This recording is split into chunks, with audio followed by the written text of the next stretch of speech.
Hey, happy readers! Welcome to Children's Books, read aloud by Happy Cultivated. I Need My Monster, written by Amanda Noll, illustrated by Howard McWilliam. Click that subscribe button for more children's books. Tonight, when I looked under my bed for my monster, I found this note instead. Gone fishing. Back in a week.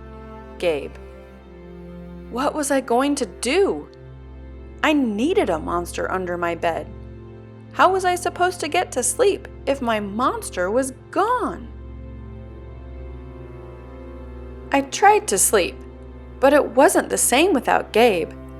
I missed his ragged breathing, his nose whistling, the scrabbling of his uncut claws.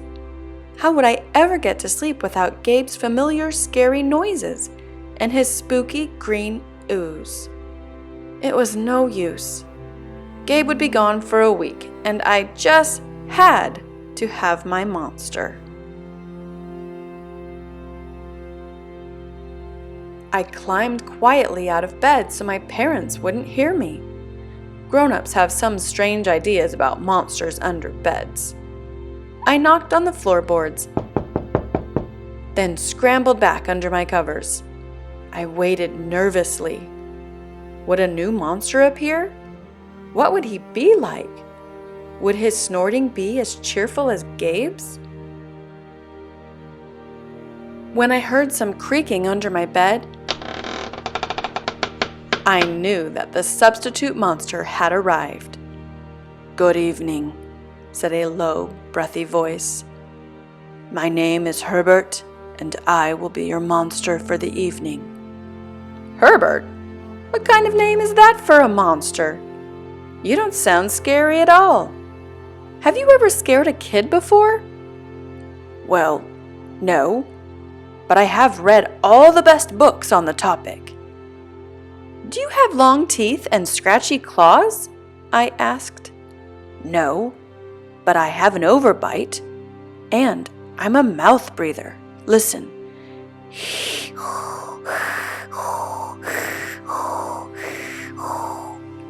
Herbert's panting was kind of scary, but it wasn't enough for me. Listen, Herbert, I'm sorry. I just don't think this is going to work.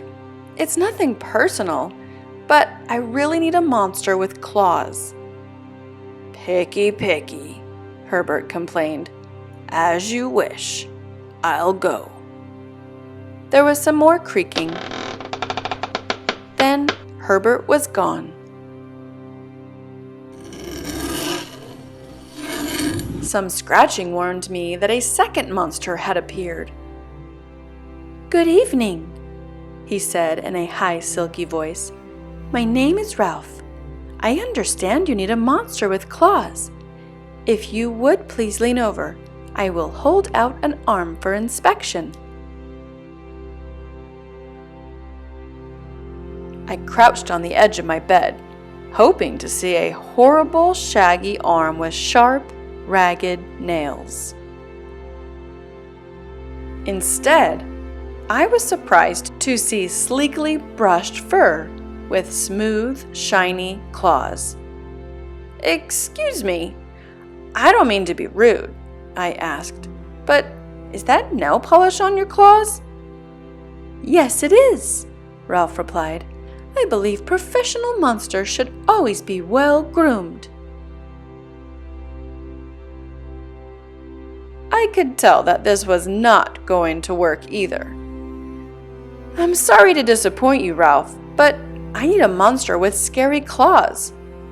Like Gabe's, I thought. I heard some more scratching, and I knew Ralph was gone. A minute later, a third voice from under the bed rasped, "Check out these claws, kid." I gathered my courage and peered over the edge. The claws were impressive, jagged and dark and razor sharp. So far, so good. I was a little nervous. Could you stick out your tail? I whispered. Sure, but don't get scared. I peeked through my fingers at the slimy tail slithering over the foot of my bed. That's when I noticed the bow. Are you a girl monster? Of course I am, she snapped. I'm Cynthia. Do you have a problem with that?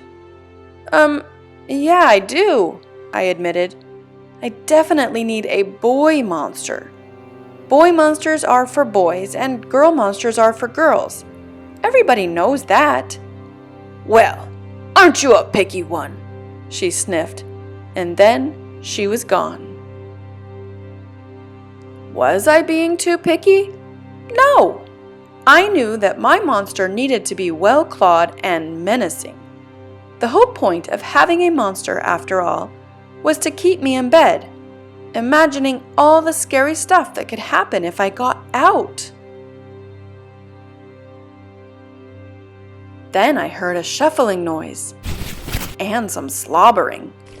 A fourth monster was under my bed. Hey, the name's Mac. One look at his claws proved that Mac was a big, scruffy boy monster. I shivered. Maybe this one would work out. Those are excellent claws, but do you have a long tail? I leaned over to see. No, my tail is stumpy, Max slurped. But I do have an unusually long tongue. Why would I be afraid of a long tongue? I asked. Oh, I don't know, he said, trying to sound terrifying. You never know when I might lick you. I fell back on the bed, laughing. Well, if you're not even going to try to work with me, Mac whined. I held my giggles. I really don't think you should send me away, he warned. Kids who reject 5 monsters in one night. I did not reject 5 monsters tonight, I interrupted. My regular monster went fishing. Fishing, eh? Maybe he just left because you're so picky. Fine, I'm out of here. But I wouldn't expect another monster tonight if I were you. How was I ever going to get to sleep without my monster? I was surprised to hear more creaking under the bed. Loud creaking, with scratching. I thought no more monsters were going to appear tonight, I said. Sorry I'm late, kid. Whew, it was Gabe. I thought I would enjoy fishing, but I didn't, he explained. Those fish scare too easily, no challenge at all. You, however, are challenging, my friend. You're almost too old to be afraid of monsters. You keep me on my toes. Ah, toes, a delicious snack. The bed quivered as Gabe's stomach rumbled with hunger. Now, if you don't mind, I'd like to start the evening with an ominous puddle of drool. I peeked over the edge of the bed. Green ooze spread soundlessly from underneath. Then the bed trembled as Gabe unfurled his spiked tail. He was daring me to guess where he might pop up. I shivered. So, you had some substitute monsters tonight, Gabe said, sharpening his claws on my bedpost.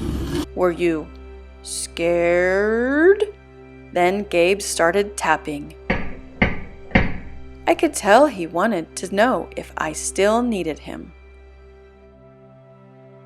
No other monster could scare me like you, I giggled, diving under my covers and pulling them up tight.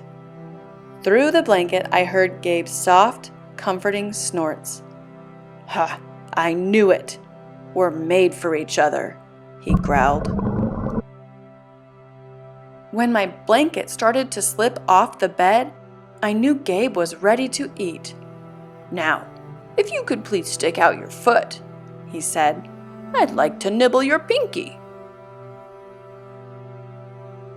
I yanked my blanket back up and scrunched my feet in so Gabe couldn't get them. "No toes tonight, but you can have this," I offered, pushing a pillow off the bed. I didn't even hear it hit the floor. Gabe was back. The ooze was perfect. Everything was back to normal. I shivered again.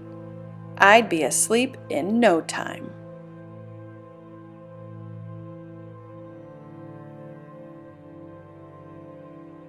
Thanks for reading with Happy Cultivated. Please like this video and subscribe to our channel. Click the bell next to the subscribe button to be notified when we post new books. Thanks for watching. Happy reading.